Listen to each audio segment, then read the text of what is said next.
So, 2014, it's my top 5 best movies of the year, starting with number 5, How to Train Your Dragon 2. Yep.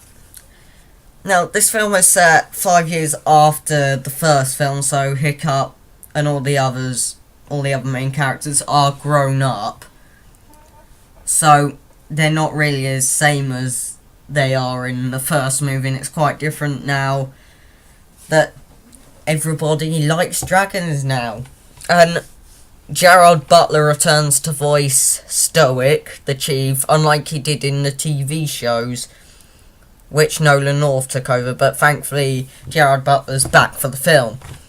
And it all seems quite like I'm watching a different movie sometimes, because everything's really different, and Hiccup finds his mum, and the whole cast do a great job. And for some reason the villain, my one nitpick is the villain is called Drago, so he's one letter off the word dragon, and you have the name for the villain. It's a bit lazy. And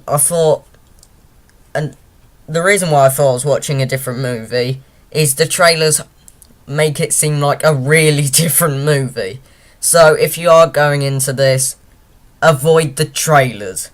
Because I was almost slightly thinking, have I walked into the wrong theatre here?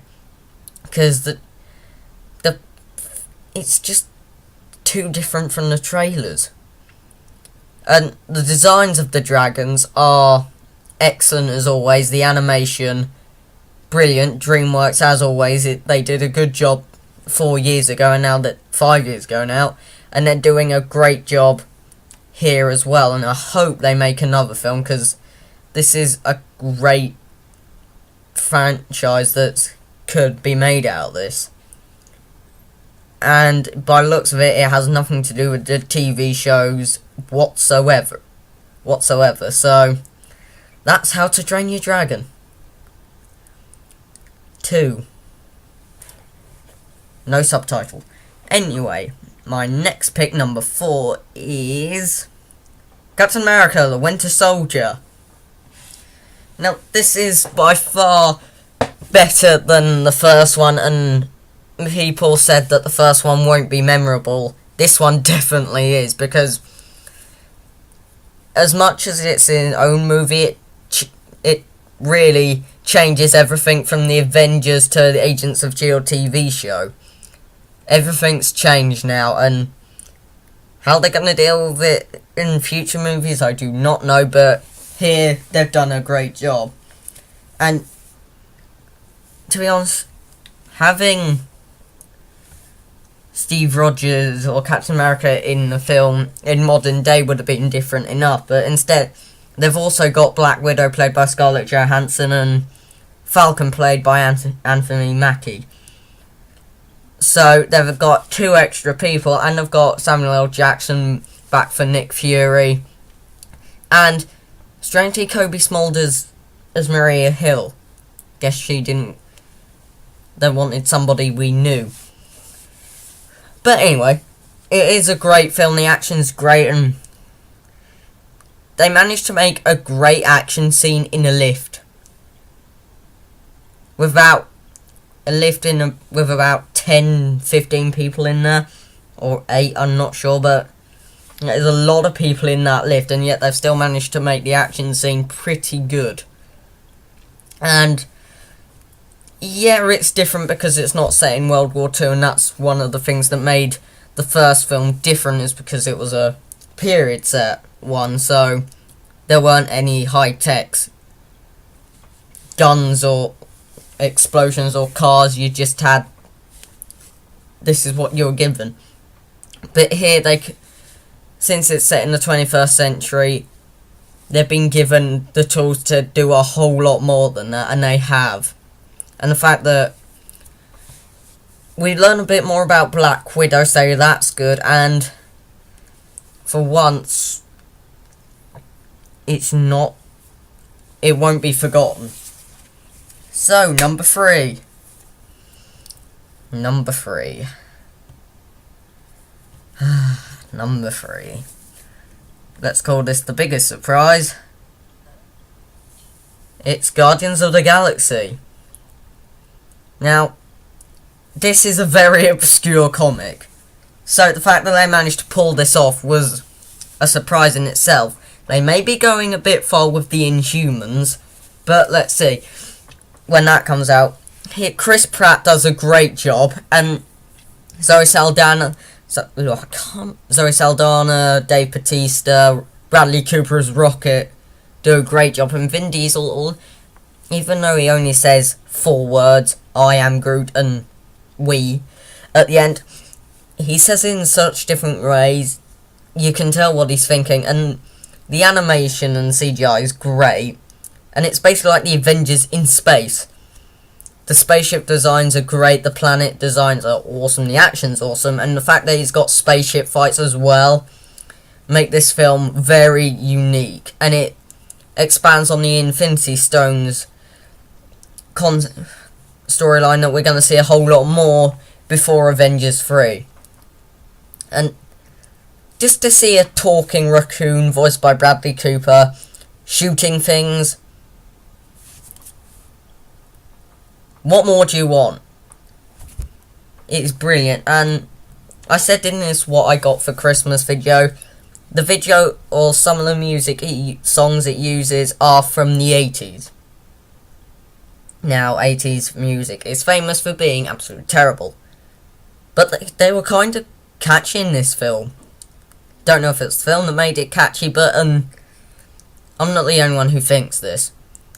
At the end with Dancing Groot, that was just adorable. And Karen Gillan is playing a villain, Nebula. She's not playing the main villain, but she does a good job. And I say, Dave Bautista, wasn't expecting him to be as good as he was, and I wasn't expecting this film to be as good as it was. But what I've learnt from watching films is don't get your hopes up too much. And I was honestly, I'd rather be pleasantly surprised than massively disappointed. So, on to my number 2.